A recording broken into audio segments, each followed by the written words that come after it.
And welcome everyone to the Riverside County Board Brief as we give you a brief look at what took place during today's Riverside County Board of Supervisors meeting. My name is Pep Fernandez. Now we start with an item that was approved by the Board of Supervisors today called the Second Chance Youth Employment Program funded by ARPA dollars. That's the American Rescue Plan Act. Now this is specifically for youth in District 5. It'll provide work experience and mentorship to hopefully set up a promising career path. Here is Stephanie Adams from Housing and Workforce Solutions with more.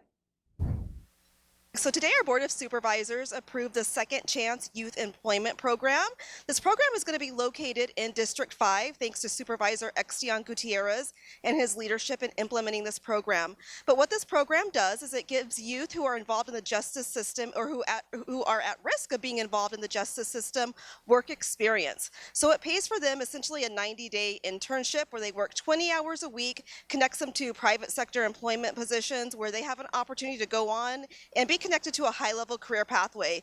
It's programs like this that really work well in our community. 80% of our youth that go through programs such as these end up going into higher levels of education or permanent employment. So really excited for this program, and studies have shown that programs like this also have a chance of reducing recidivism for our youth.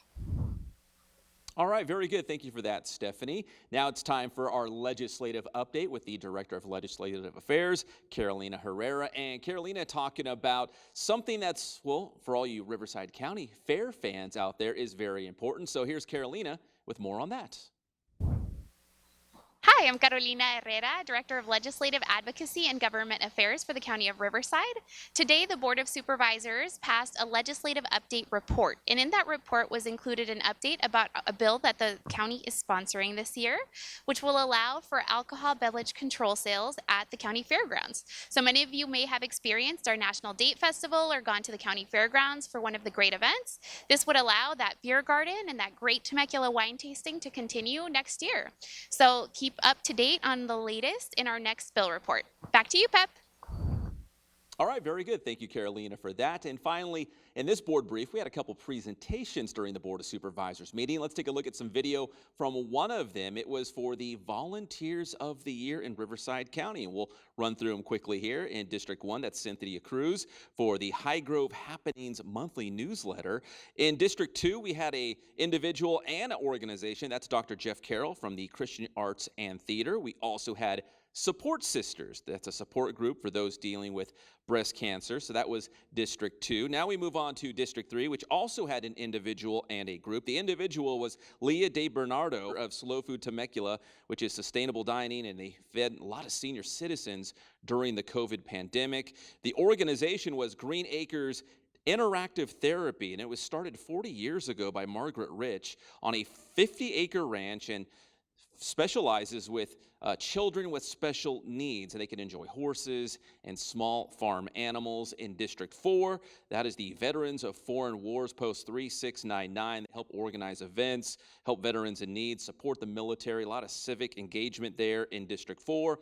And finally, in District 5, Supervisor Gutierrez presenting Bee Hunter from Power Speaks Louder. And you've actually seen her in a couple videos here on the board brief before, really helping those in need with food and care packages and engaging youth to help her volunteer in District 5. So those are the volunteers and the volunteer organizations of the year in Riverside County. Here is Supervisor Karen Spiegel with more on that. But people don't realize what a difference volunteers make. Government agency is tremendous. The volunteers at libraries and some of the departments and doing some of the tasks that take away some of the paid employees to get things done, they can be doing other things. I can go through a whole slew of volunteers, and we've got some who will be recognized in a day. But thank you to everybody in this room who volunteers. We count on that. I count on that personally. And I think everybody here appreciates those that step up, give of their time and efforts, and make a difference. Yeah, big thanks to all the volunteers out there. And if you'd like to see the entire volunteer presentation from the board meeting today, you can find it on the RivCo TV YouTube channel. That'll do it for this board brief. My name is Pep Fernandez. We'll see you next time.